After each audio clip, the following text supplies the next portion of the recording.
Good evening, proletariat! Welcome to Turbo Tuesday, the show where we test the mettle of whatever boss Reddit is salivating over this week. As always, we built a list designed to pit two petits bourgeois against each other to test their business acumen. After a baptism by ladder, we'll give them each a performance review and decide which will make it in the free meta, and which will need to go to a gulag.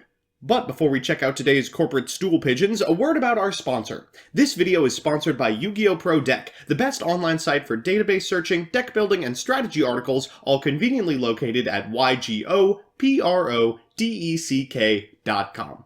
Today's bosses are for the birds. The first of our hollow-boned billionaires is Blackwing Full Armor Master. Its materials are one Blackwing tuner and one or more non-tuner monsters, and its resume is as follows.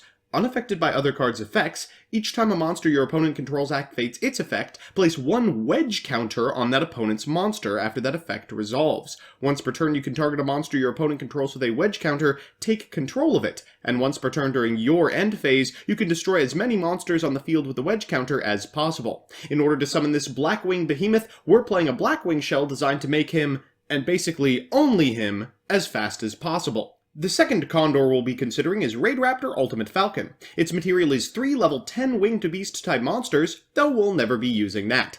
This card's effect, like full armor, makes it unaffected by other card effects. Additionally, you can detach one Xyz material from this card. For the rest of the turn, all monsters your opponent controls will lose 1,000 attack, and your opponent's cards and effects cannot be activated. If this card has a Raidraptor monster as Xyz material, it gains this effect. Once per turn, during the end phase, you can make all monsters your opponent controls lose 1,000 attack. If your opponent controls no face-up monsters, inflict 1,000 damage to your opponent. To test this mechanical chicken's mettle, we're playing a deck with as many draw spells as possible to draw a double Rum plus Strix. Let's check out some games to see if these two can take flight.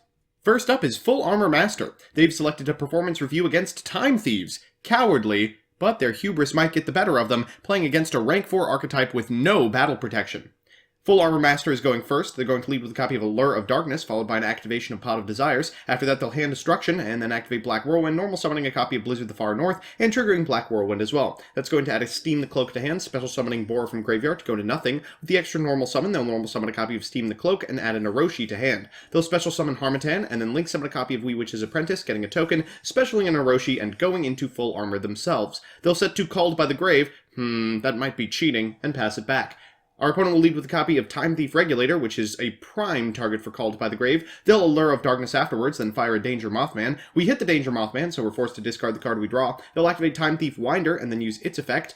They'll then activate the effect of Instant Fusion before overlaying for Utopia, and Utopia the Lightning! What is this, 10-minute travesties? Ugh, disgusting, but effective. With no Full Armor Master on board, this deck is dead in the water. We'll activate Contract with Dawn 1000 and attempt to bring back Steam the Cloak, running face first into another Called by the Grave. We'll normal summon a copy of Harmattan and concede.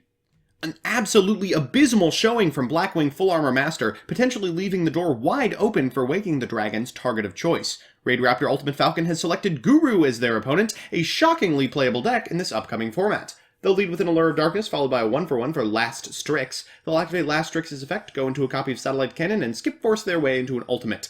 The game is now afoot.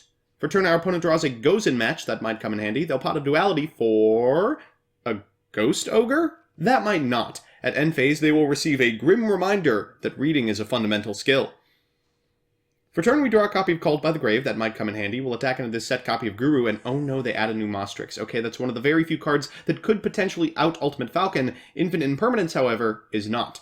For turn, they draw just what they were lacking, a copy of Final Battle. They'll Fiendus, will call what I presume to be the target, they'll Ghost Bell in response, and then reveal that the target was in their hand the whole time in Mostrix. So here's the problem. Do I activate Ultimate Falcon's effect, and potentially turn off a set copy of Final Battle, or do I hedge my bets and attempt to burn them out? I elect to do the latter, and boy do I pay for it. We'll activate Ultimate Falcon at end step, and for turn our opponent will draw a second copy of Final Battle. This is lights out. They'll banish our card, and then in damage step activate Final Battle, putting their monster at 4700. No battle protection on this boss. For turn we draw a copy of Sneck, which is something. We'll activate Skip Force's Graveyard effect to bring back Ultimate Falcon, but unfortunately it just doesn't burn. We'll activate Skip Force again to go into a second Ultimate Falcon, trying to chip away at those last 3,000 points of life. Our opponent's going to flip up a card, and nothing happens as a result. They're going to activate Final Battle, putting their monster above ours, and the writing is on the wall. Despite having one more Ultimate Falcon and the ability to get one from the graveyard as well, we just can't compete with this board. We'll skip Force, they'll Fiend us it, and we are forced to fire an Upstart Goblin, putting us even farther from lethal. At end step, they'll activate Final Battle and use Umastrix to banish our set card. Draw for turn, it's a Cave Clash of all things. They'll Final Battle, and that should be lights out. They'll go ahead and attack, and I don't see any reason to continue to stay in this game. Well, we're back, and I've come to a consensus about the apex predator and potential CEO based on a super scientific performance review. Firstly, Full Armor Master. I'll award this attorney-at-law a 2 in terms of consistency. He's difficult to make for sure, but in a dedicated build you shouldn't have any trouble ending on this 10-star troublemaker. I'll additionally award this armored avian a 1 in terms of investment. He absolutely needs a dedicated shell in order to flourish, and in terms of Blackwing, this means playing a critical flock of birds. Finally, I'll award the Master a 2 in terms of payoff. While he lacks battle protection, he does have an effect that actively wins the game should he survive. Secondly, Raidraptor Ultimate Falcon. I'll award the ultimate being in terms of attack and defense a 1 in terms of consistency. Sure, there are probably ways to consistently find both halves of the combo without committing to Dawn Thousand's throne, but Wise Strix isn't out yet, and we make do with what we have at this company. I'll additionally award our Falcon friend a 1 in terms of investment.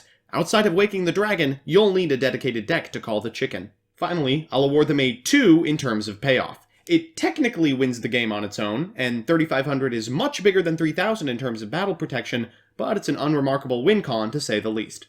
Because of this, a congratulations is in order for Blackwing Full Armor Master. Like all of our winners, Full Armor Master will advance to the next round of interviews, and like all of our losers, the other fowl is headed for the fryer. Cameraman, fire up the super mega ultra guillotine!